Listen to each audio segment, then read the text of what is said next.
idea of the secular confessional state, to which we will come back.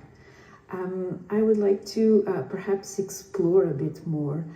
You said, Olivier, that today religion realizes that it is in a minority. And you have identified at least two ways of coping with this notion of not being the majority. And those two options, they're quite interesting. Could you tell us a bit about that, please? Yeah, the first option is what an American writer, Rob Dreher, calls the Benedict option. The idea, okay, we are in a minority. And it's not just, a demographic minority. It's because we are living in a society which is not just profane, but which is pagan. A society which is against our values, against us. And that is new. Because I would say 50 years ago, or 60 years ago, the dominant secular values were religious values, secularized. The conception of men and women, marriage, homosexuality, so we are the same. Now we have different values. The official, if I can say, the values of the law, are totally, not totally, but very different from religious values. So the first option is to withdraw and to fight, So there is tendency, something which is anecdotal but interesting. The conservative Catholics in France, they have created a real estate business where they push, religious Catholic families to buy houses in the same neighborhood, in order that the children are not confronted with pagan children. And in places where you have a traditional church, you have a monastery and things like that. That's the idea of fighting, of being besieged and fighting the siege against paganism. And this also is often associated with an apocalyptic vision. The idea that because Christianity is, but it's true also for Islam, because we're in a minority, because we are in danger, it means that the end of the times are near. It means that there will, in order for Christ to come back, there will be an apocalypse. And many of these people, for instance, think that the warming climate story is the beginning of the end, and it's good that we are approaching the apocalypse. It's the same story, with the radical, more violent, of course, with the Islamist radical groups like Daesh, ISIS in Syria. They didn't really try to build a real society. The guys who left France to fight jihad were obsessed by death. They were in a suicidal mood. They wanted to die, and they did die, And of course, they hoped to go to paradise. So that the first option is very pessimistic, very negative.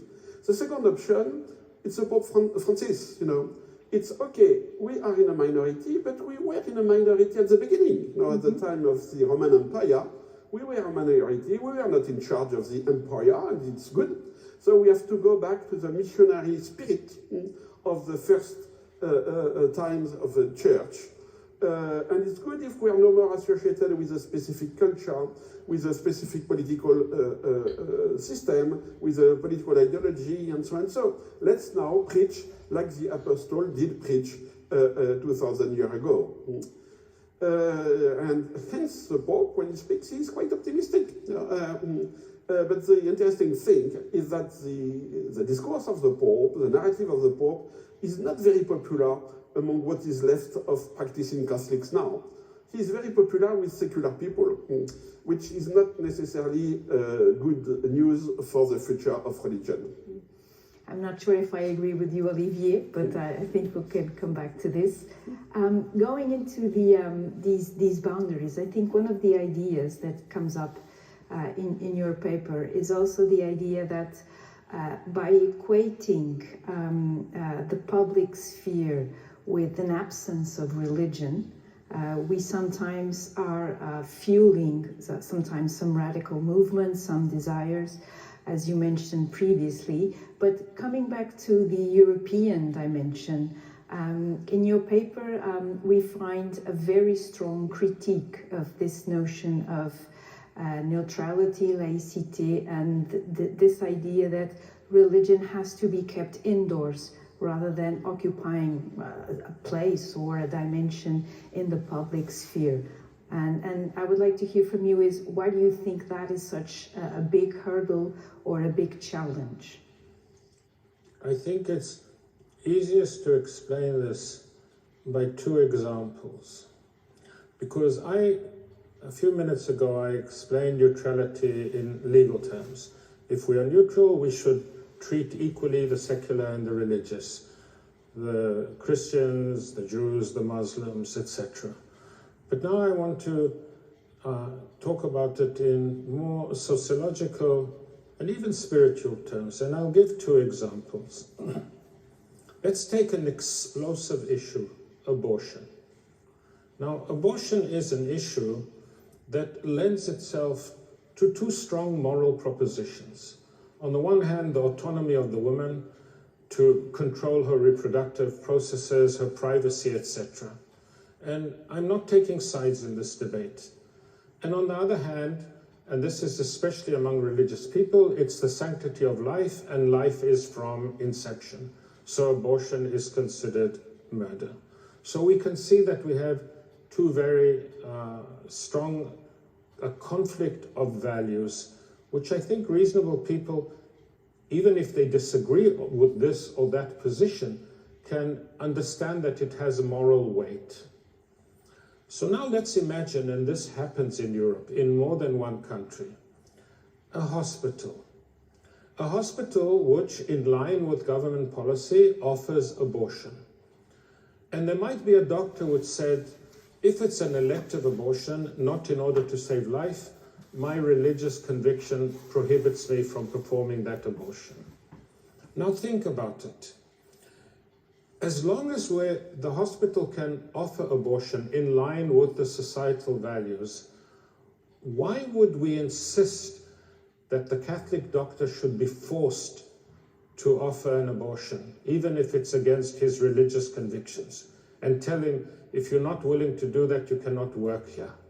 Why not think of the concept, instead of separation, accommodation? As the hospital can offer abortion, why would we force you to violate your most sacred religious conviction? I'll give you another example, and all these are taken from incidents that occur in our society. So we have an orphanage, and they say we take Catholic children, or we take Jewish children. And why do they say that? Because they say if the parents had a choice, they would like their children to be brought up in a Catholic orphanage, going to Mass, saying prayers, or if they're Jewish, eating kosher food, etc.